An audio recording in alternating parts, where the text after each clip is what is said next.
Hello, human peoples. You're listening to the podcast network of Gamefully Unemployed.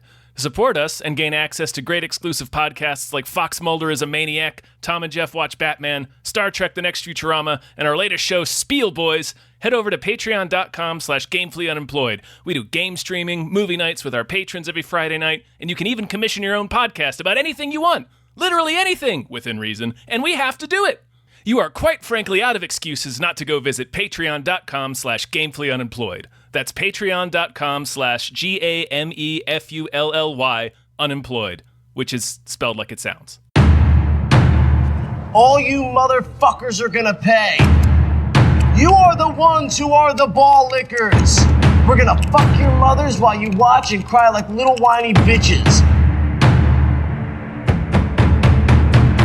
We're gonna make them eat our shit, then shit out our shit, and then eat their shit that's made up of our shit that we made them eat. And then all you motherfuckers are next. Love, Jane, Silent Bob. Welcome to a brand new episode of Old Smith, New Smith, the show about Kevin Smith. Being brought old to you by, and being new. Yeah, and being new. Brought to you by at Nerd Numbers. Thank you. Our producer. Thank you at Nerd Numbers so much. This has been a breeze watching Kevin Smith movies. Oh, at yeah. Nerd Numbers, there might be a This is like hiring us to eat pizza. yeah, Like, and there Sure. there might be a brief pause between in this show because we only are doing it to a certain amount. But I talked to at Nerd Numbers, and I think they're going to bring us all the way to like Clerks 3 in the future. Interesting. Anyway, yeah, because might as well, you know. Yeah, might as well go all the That'll way. be- It's right there. Yeah. But what we've been doing is been taking old Kevin Smith movies and new Kevin Smith movies and comparing them and slowly meeting in the middle. And so we just did Jay and Silent Bob Strike Back from 2001. Yes. And you can see we're really meeting in the middle now because now that we're comparing We're that starting to get real close, yeah. yeah, to 2010's Cop Out, less than a decade after.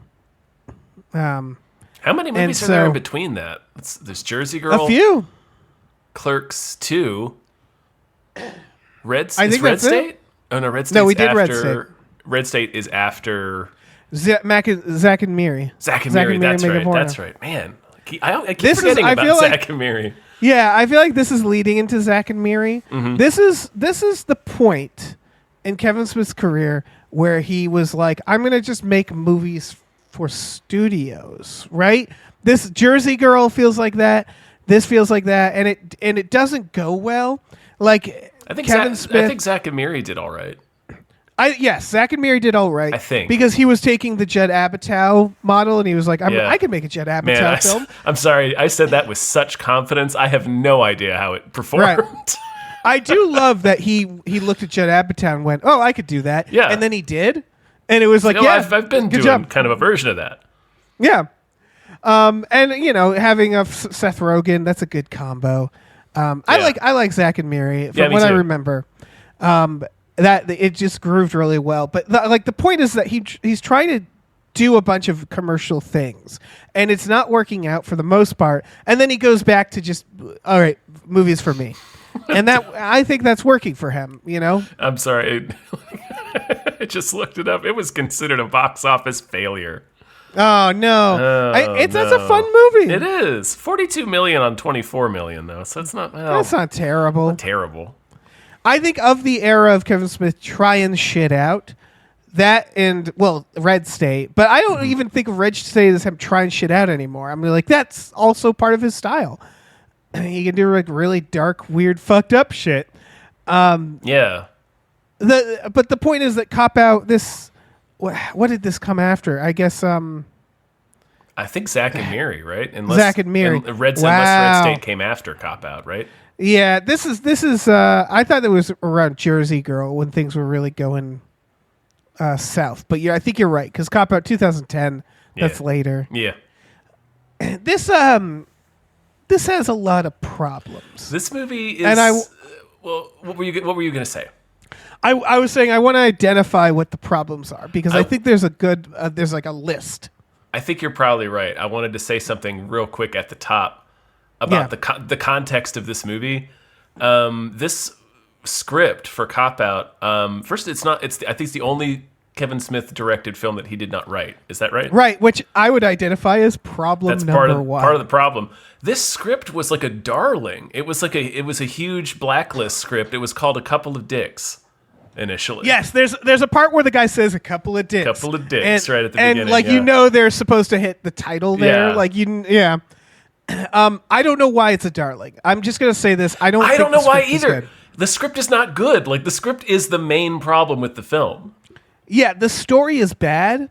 The story is really like a series of fetch quests where it's like by the end I'm like, wait, what? He was set out to pay for his daughter's wedding, and it doesn't make any sense because if you remember, he gets on suspension for a month, and he goes, I can't be suspended. I need to pay for my daughter's wedding, which we learn is $48,000, and I'm like, do you make $48,000 In a month, month? Bruce Willis? Do you make $48,000 of disposable income in a month? right?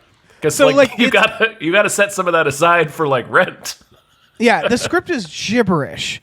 And then the jokes are gibberish. I thought a lot of them, like a lot, it feels like it was from that like Judd Apatow where it's like just improv, but like no one really is like stopped to go like maybe we should dial it back because they're just cramming in as many jokes as they can, and it crowds the movie so that when there's good jokes they don't have time to breathe, and then there's stuff where like I don't even know what it means.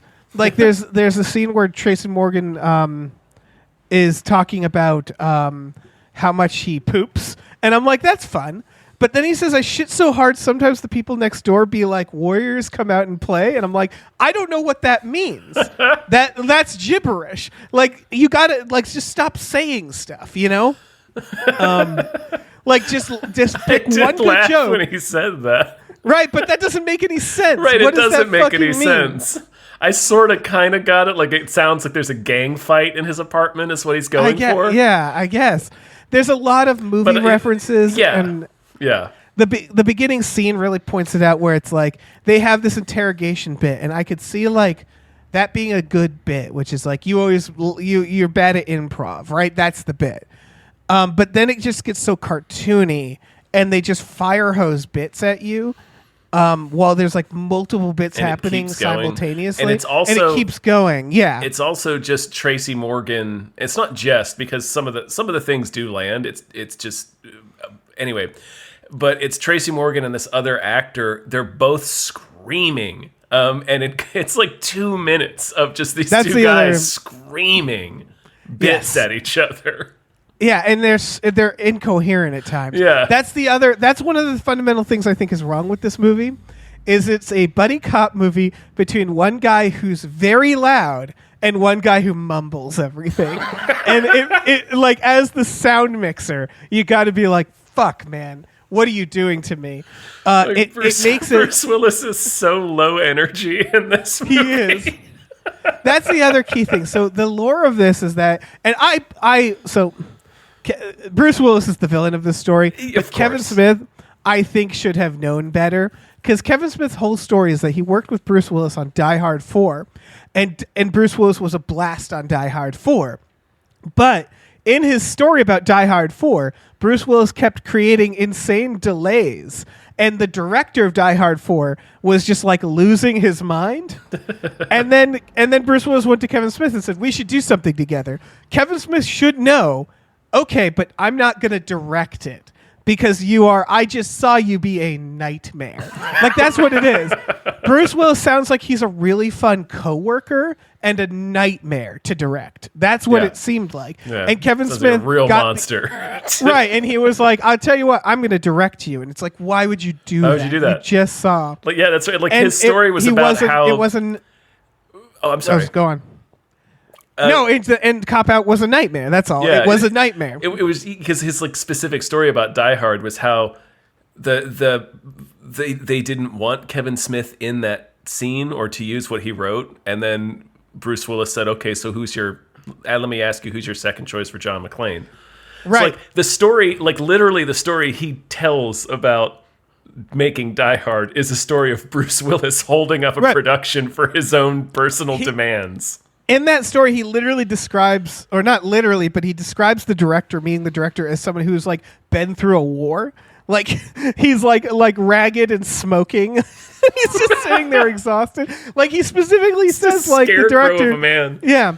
And he talks about how the production was on hold for like a week while they're all just getting paid because Bruce Willis was being a nightmare. And again, great if you're a coworker because he was saying while the production was on hold, Bruce Willis just cooked chicken for everybody. And it's just like, who wants my Bruce Willis chicken? And it's like, that sounds great if you're an actor. Yeah. It sounds like he's really fun. As a director or producer, he's a fucking nightmare. You would quit. You would quit making movies after working with him. Yeah. And so the idea of like, oh, let's make a movie together. It's like, no, Kevin, if I were your friend at the time, I would be like, you specifically said, don't do that. So there's that aspect, which is like this movie was probably chopped up in post. It probably has a lot of scenes and stuff that Bruce Willis just didn't want to do. It's so the pacing of this movie. It's so disjointed.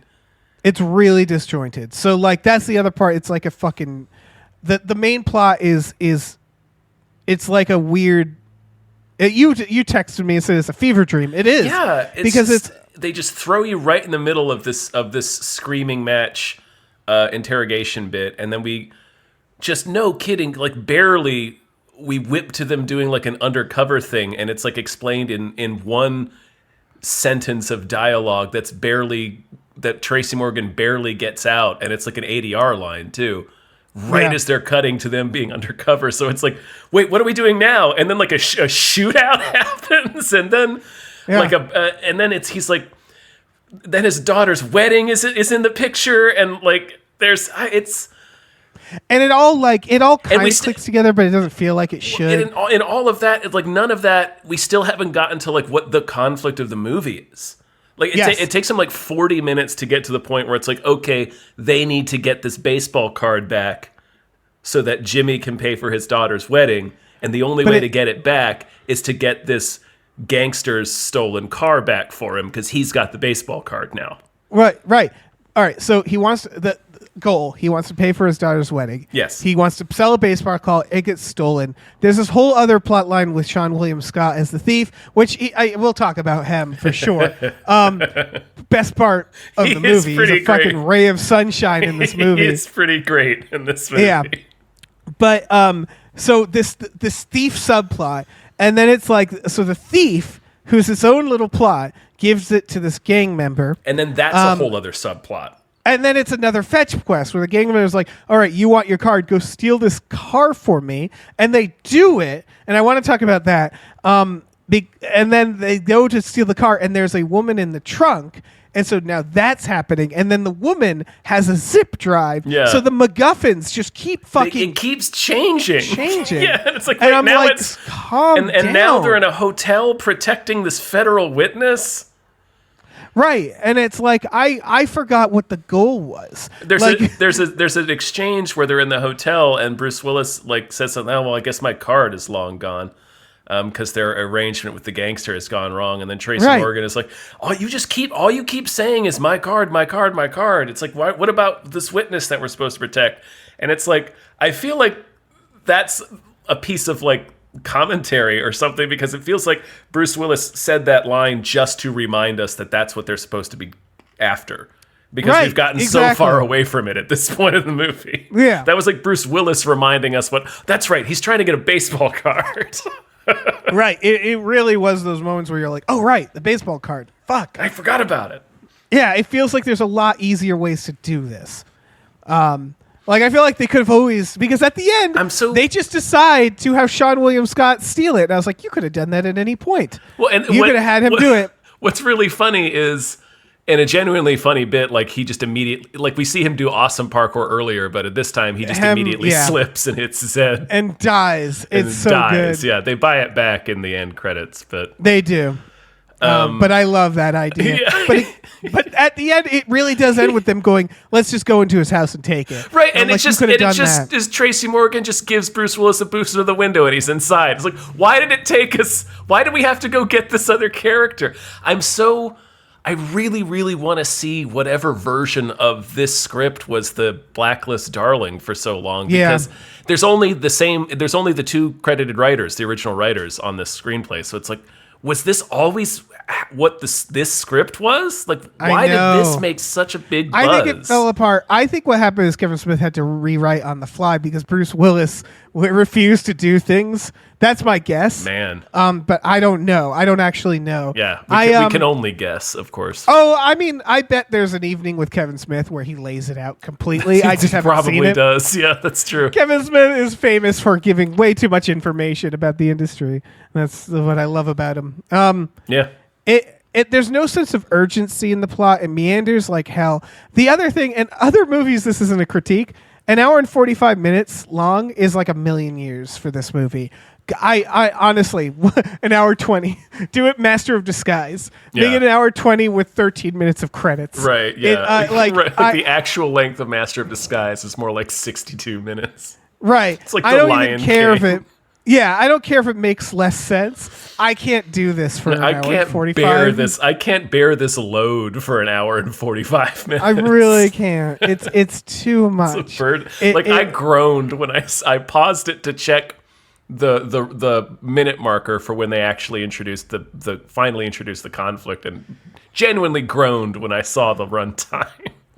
Yeah, it's too long. Yeah. It is even an hour and a half would have been good, but like when we got to the shootout, I was like, "Holy fucking shit!" Like I literally got up, took a break, and came back with. There was only like 15 minutes left, and I still needed a fucking break. Yeah.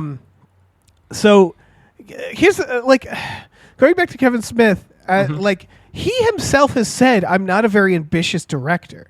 So I think he did this because he was desperate to do something with Bruce Willis, and he didn't have anything written, is what I believe happened. So he grabbed a script. Interesting. Maybe. Yeah, I think that's part of it, and it's like we love you for your writing, right? Like again, he's not a bad director, but that's not why he's known.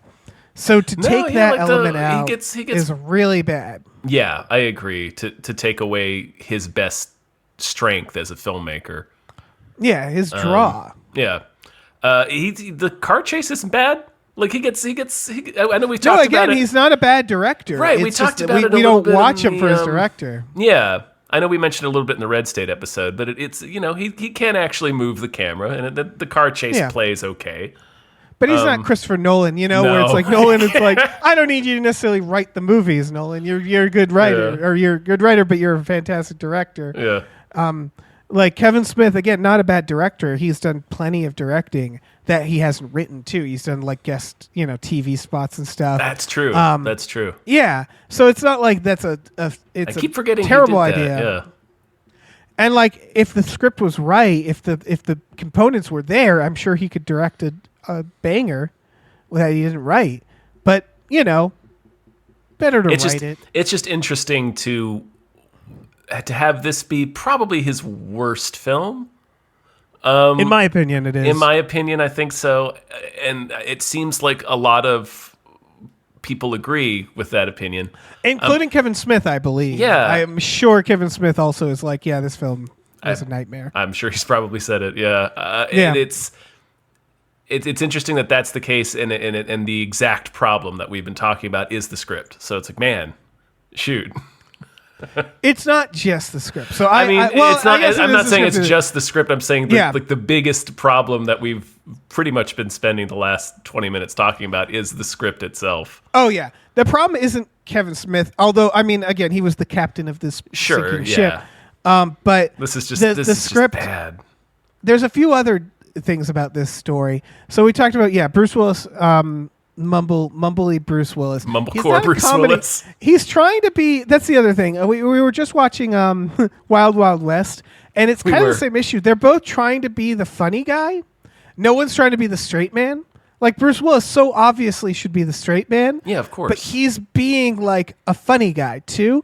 And in fact, everybody is that way. Like when they have the rival cops. Oh, Kevin Pollak and Adam Brody are Yeah. wacky as hell, and I Right. Nope, I don't have an issue with that. It's just this movie goes pretty wildly back and forth in tone with all the stuff with the gangster, who's like genuinely sinister in some scenes, and there's like actual violence and stakes in the film at certain Right. points, and then it goes to like them having a bit about their boots, which is funny, but like really loudly funny.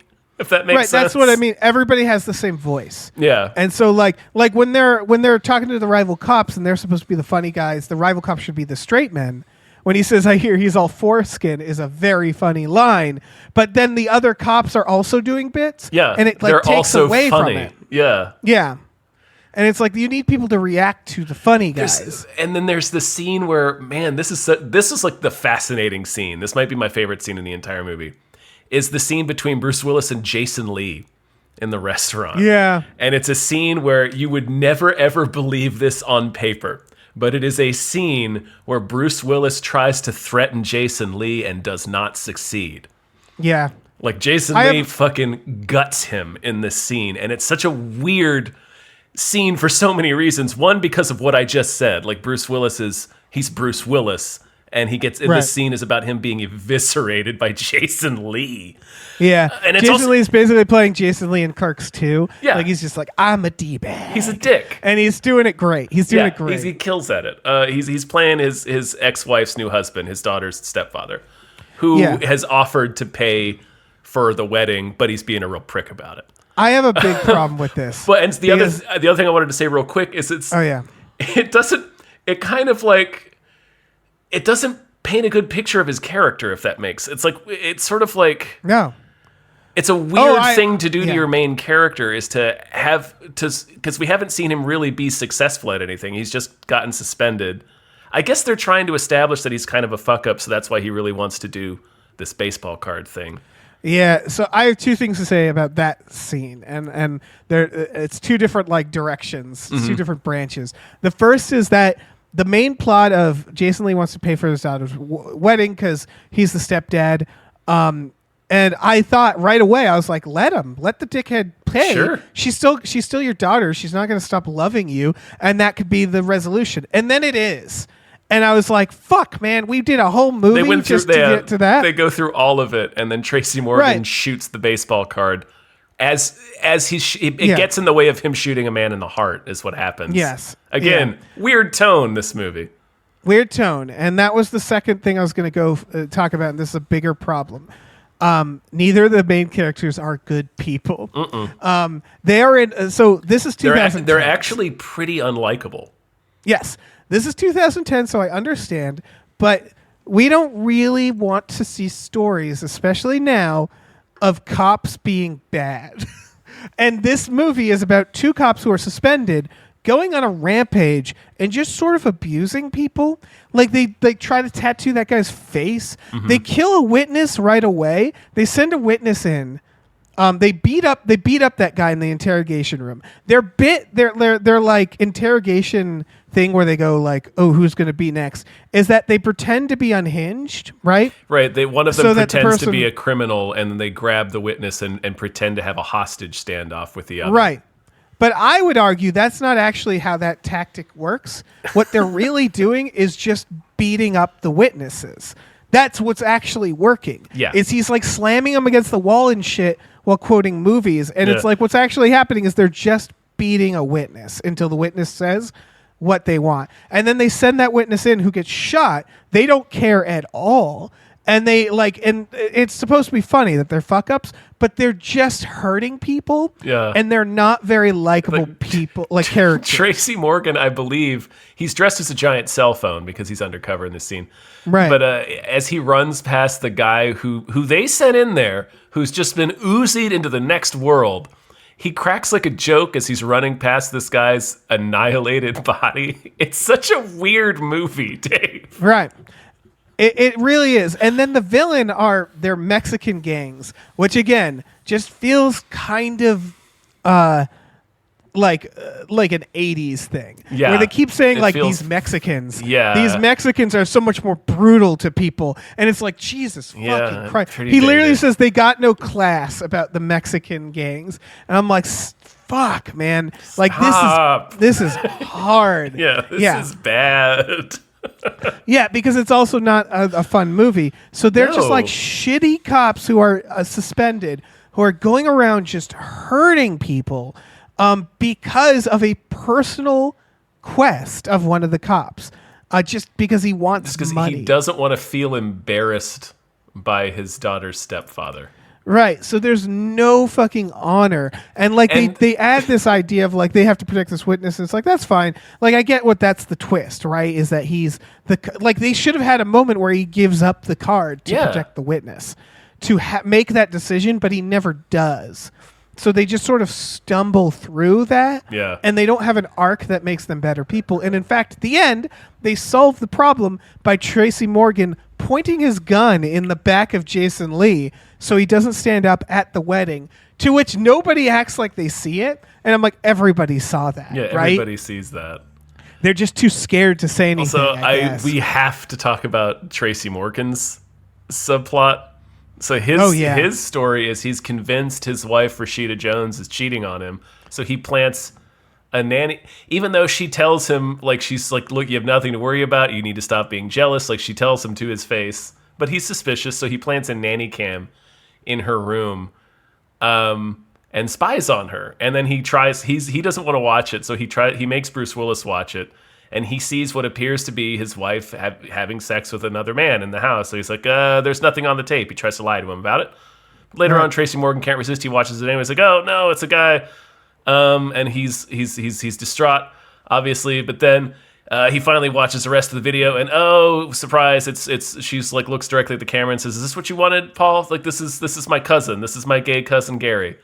We're just, why don't you trust me? And that's like the happy resolution. And then like at the wedding, they just have like 2 sentences of dialogue between them where she's like, it's fine, I forgive you, just don't do that again. And he's like, yeah, okay, lesson learned. Right. Yeah, Like, yeah. They're not it's good like, people. no, but here's the thing. Like, all right, Super Troopers, right? Yeah. They're dumb cops, right? Yeah. And you could argue like, oh, that's a little problematic because of how we think about Yeah. cops now.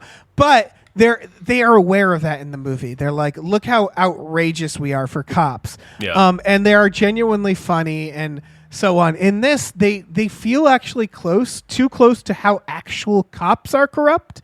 Like that's the Tracy Morgan and his wife. I was waiting for the murder suicide to happen. You know, like that's the thing is like cops and domestic disputes is a big problem. Yeah.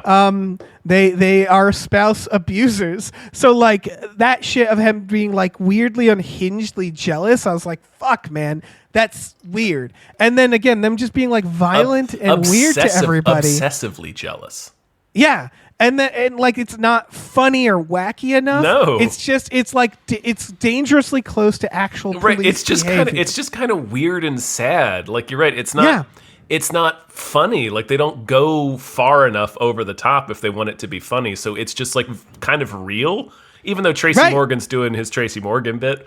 But through they're it. just beating suspects. Right. They go into that lawyer's home and hold his wife at gunpoint. And it's supposed to be funny. Yeah, it's supposed to be because funny Bruce Willis because acts like zany about it. and it's Fred Armisen doing a voice. Yeah. Yeah, but it's just like Bruce Willis, he looks like a corrupt cop. He just does. And he's not doing the comedy enough. So it's just like, oh God, they're just terrorizing citizens the way a cop would. Right. They do That's just all they I do kept just thinking. break into the guy's house and steal his keys. It's like at least in Right. at They're least in just doing Lethal Weapon, they crimes. were doing it to the bad guys. Yes. Like, That's the thing. I mean, there's still a huge amount of problems with it, but They're at least just they were doing still it- the bad guys. They're assaulting innocent people Right. constantly in this Yeah. movie, and that's a big problem in my opinion. It's real. It doesn't make them likable. They seem like real assholes. Yeah. and then their struggles Maybe that was are the- like ego. You know, it's all ego based. It's Bruce was like, I don't want this man to pay for my daughter's wedding, and so I'm gonna make it everybody's problem. Right, and he that's, does. You still could maybe that was the point. Like we said, the script was originally called But there's A Couple no of arc. Dicks. Yeah. Well, they don't go far enough. If that was the case, they don't really commit to it enough because they try too hard to make them likable. Right, and they also again they To they don't portray them learn as being anything likable. either. Yeah, yeah. So like it doesn't go anywhere. They just again at the end the thing we're supposed to be happy about. The last thing that happens in this movie is that he sticks his gun in the back of Jason Lee during a wedding and says like, "Don't stand up or I'll fucking shoot you." He says, "I'll and then blow the your movie fucking just- kidneys out." yeah, and then That's the what movie he ends, says. and I'm like, I don't hate Jason Lee enough. It's even more. for that. I really want to get the totality of it out because it's even crazier than what you described. So that happens. Jason Lee is about to stand up at the same time as Bruce Willis because they're saying who gives this woman away, and this is when the father says, "I do," but Jason Lee says, we want me to stand up with you," and we'll say we do because I'm paying for it. So Tracy Morgan sticks his gun in his back and says, "Sit down or I'll blow your fucking kidneys out." And he does. Yeah. And then we pan over to Bruce Willis looking at Tracy Morgan and smiling. And then Tracy Morgan wags his eyebrows at him and the movie ends. Yeah. And everybody around him is just like smiling. He wags his eyebrows at him like a cartoon wolf, Dave. Yeah. It's so fucking weird. I'm not sure why he does it.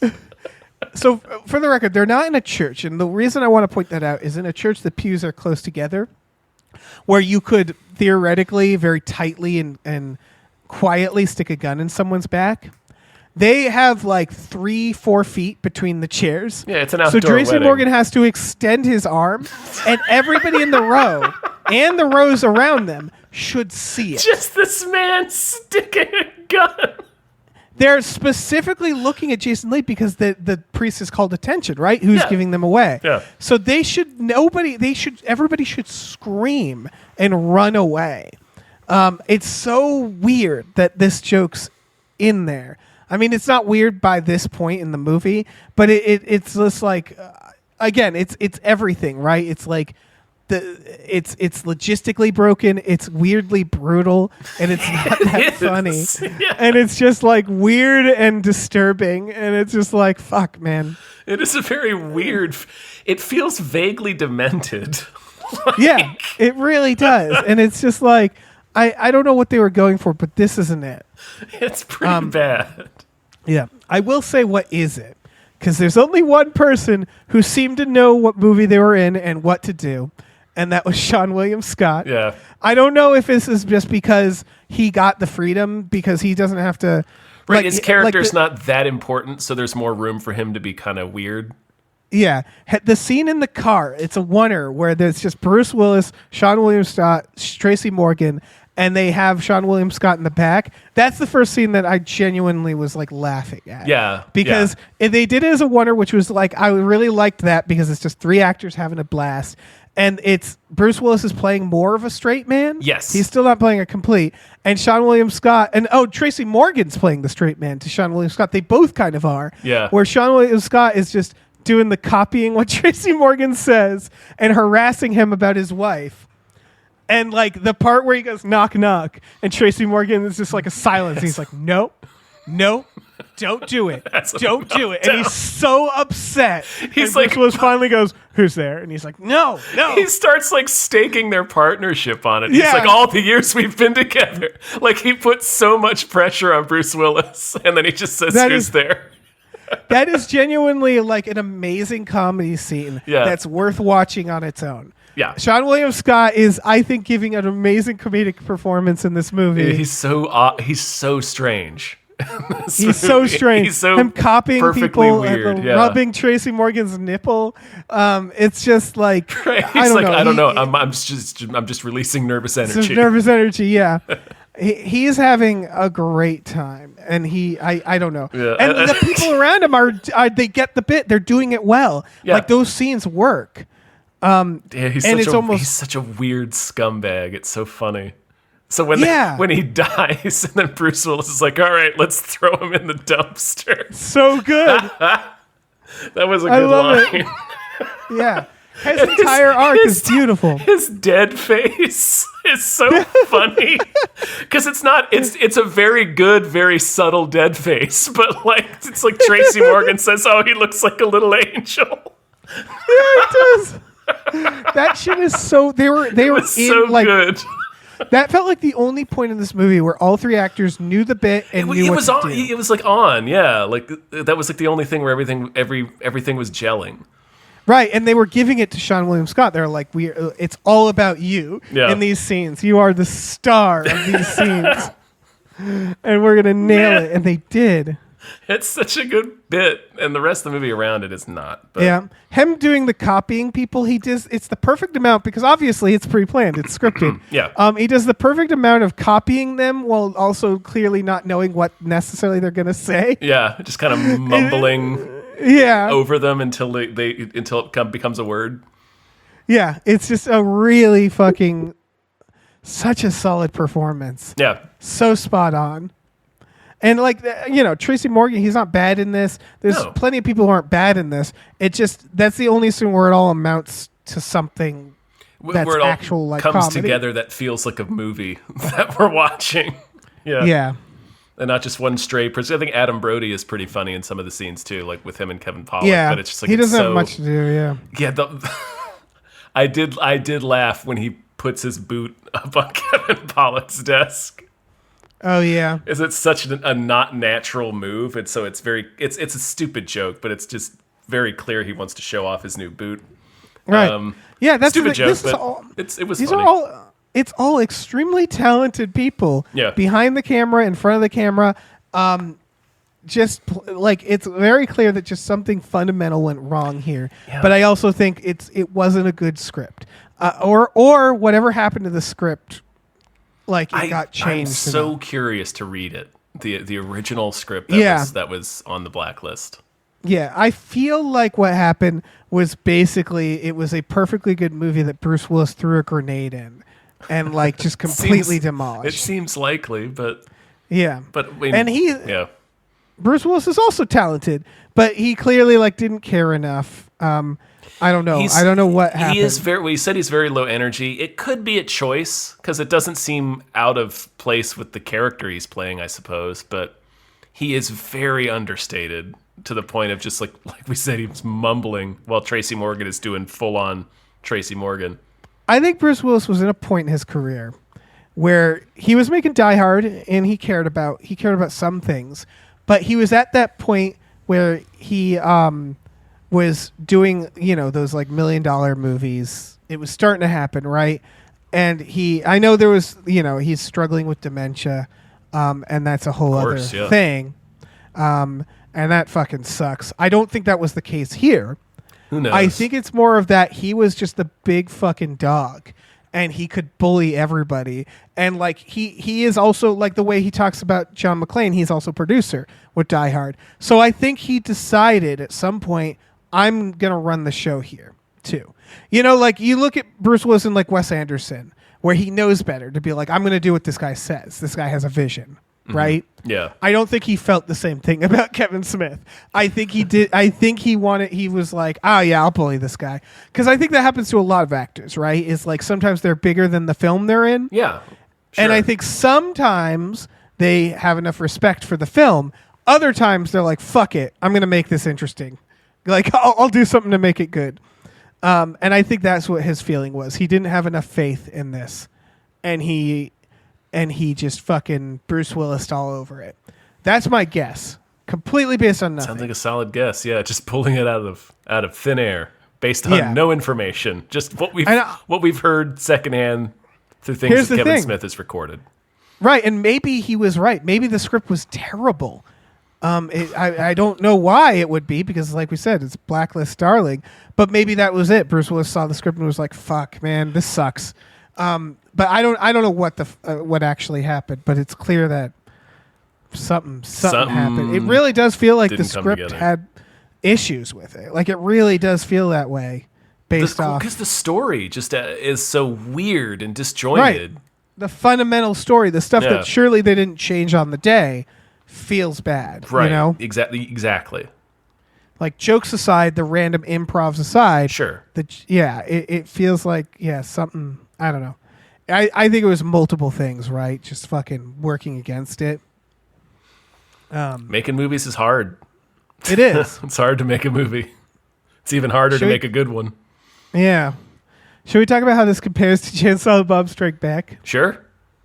Meta references. Yeah, there's the Yippee-ki-yay, yeah. It's about two partners against the world trying to prove themselves. Yeah, kind of two scumbags, kind of two lowlifes. Yep. They both have a heist plot line.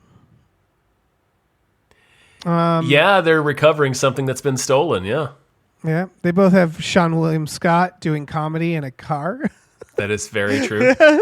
and Tracy Morgan.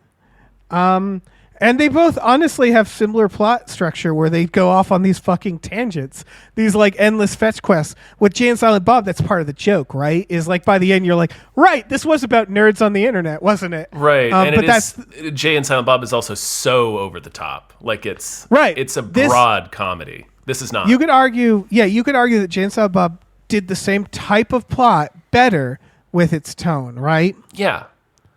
Two anti-heroes going on a series of tangents to prove themselves. It works so much better in that film than this one. Mm-hmm. Are there any other comparisons? The profile of it, I guess. I feel like Cop Out sort of got a lot of attention on release in the way that Strike Back did. It was sort of like a period of when Kevin Smith was kind of at a height, I suppose. Right. This is we talked about this in the last episode. This is the two sides of the studio coin, right? Mm-hmm. Jay and Bob was like, you get everything you want. Yeah, it was real triumphant. And everybody wants to work with you. This is like, you fucking do it. You do the thing, and you get us a movie. Like, it's the two sides of the studio coin, I think. Right, and it doesn't have enough of his fingerprints on it, I don't think. Right.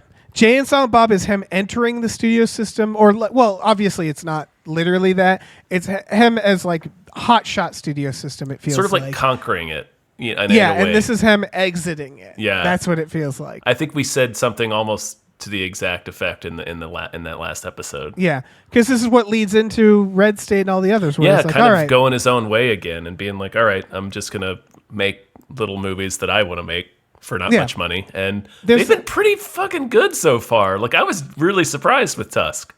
I was too. That's what it is. This is him entering and exiting that peak of his career where he was trying something out, and then he was trying to make movies for the studio, and then ultimately he briefly succeeded. I think we're going into Jersey Curl after Jay and Silent Bob, right? Yeah. And Jersey Girl is not as bad as people say it is. I think it got the Bennifer bullshit. It definitely did. I'm excited for us to get to it because I've never seen it. Yeah. Oh, nice. But what's interesting is like it's that Zack and Miri this, right? Mm-hmm. And Clerks 2 in the mix. Yeah. And in that he's like in the peak studio where one of the big things he has to deal with in this and Jersey Girl is like the bullshit around the actors, the egos that he's directing. Zack and Miri, I think he hit the sweet spot where he found just the right mainstream comedy to do. And it's just interesting that it's like Jersey Girl who's trying to do like the more like heartfelt dramedy. This he's trying to do like action comedy. And then Zack and Miri, he kind of nails it. Which is like, no, this is like the slacker comedy. Yeah, I think that he does, but with mainstream, more like big actors at the time. Yeah, I think that was a firmer space. Yeah. But yeah, it does seem like with this movie, it's like Jersey Girl obviously is a statement in a way because it's, but we're not talking about Jersey Girl. But Jay and Silent Bob Strike Back also felt like a statement. Like we were saying, it's triumphant. It feels like it's like hot shit conquering, and then but this also feels like a little bit of a statement in that like he was trying to demonstrate that he can direct somebody else's words, I suppose. Yeah, like so I can be just a working director. Yeah, but it is also the end of the statement Jay and Bob made, which is like, I'm ready to just start making other things. Movies. Yeah. And then after a Cop Out, he's like, never mind. Yeah, because I think he had made Clerks 2, right? And he was probably like, that felt good. I'm gonna go back to that. Yeah, you can feel it in that movie, and this movie feels exhausted. Yeah, like it really does. It sounds like, weird, but like I think what it is it's a director writer who realized like, okay, I do this one universe really well. Time to like do other stuff, and then he was like, okay. I can do other stuff. I think Zack and Miri, but he's like, I'd rather just do that world again. Like I'll do TV and stuff, like for sure. But like clearly in movies, he was like, you know what? I'm gonna go back to that stuff because that's what I like. He dipped his toe in like non-View Askew universe shit, and then was like, no, I want to be the master of like everything I make. Because that's what it comes down to, right? Is like with View Askew stuff, Tusk isn't in the View Askew universe, Red State isn't, but he's his own producer there, right? Yeah. He's just like, all right, I want to get final say. Yeah. I want to be in charge. I want to be able to fire Bruce Willis if I had to, you know? Because he probably couldn't, right? There was probably producers there's no who were movie like, with you that got to Bruce- work with him. Yeah, there's no movie with that Bruce Willis there. Yeah, In terms of people who would be willing to put up the money for that production, is what I mean. for sure. Yeah. Well, I got nothing else to say. Yeah, I think that pretty well covers it. I All right, hadn't well, seen this movie since it came out, Same. so I feel exactly the Man. same about it that I did then. kind of bewildered. Yep, bewildered. I was like, Sean William Scott, you're great. Everything else, you gotta do it again. Do it again. Not good. So at Nerd Numbers, thank you as always. This is a delight. Yeah. This is through our Patreon, patreon.com/gamefullyunemployed. We got exclusive podcasts on there. Tom and Jeff Watch Batman, Fox Mulder is a Maniac, Star Trek The Next Futurama, Spiel Boys. We watch movies every Friday night, and then we have these custom podcasts. So check it out. Lots of things. Sure do. We also have a store. Head over to gamefullyunemployed.com where you can find a link to our Teespring store where we have all kinds of cool original artwork and designs you get on t-shirts, mugs, stickers, posters, all sorts of things. So slap your little baseball card stealing, thieving little peepers onto that. Yeah. Yeah, your parkour peepers. Your parkour police brutality peepers. The crooked ass cop peepers. Yeah. No. A cat. So long. Bye.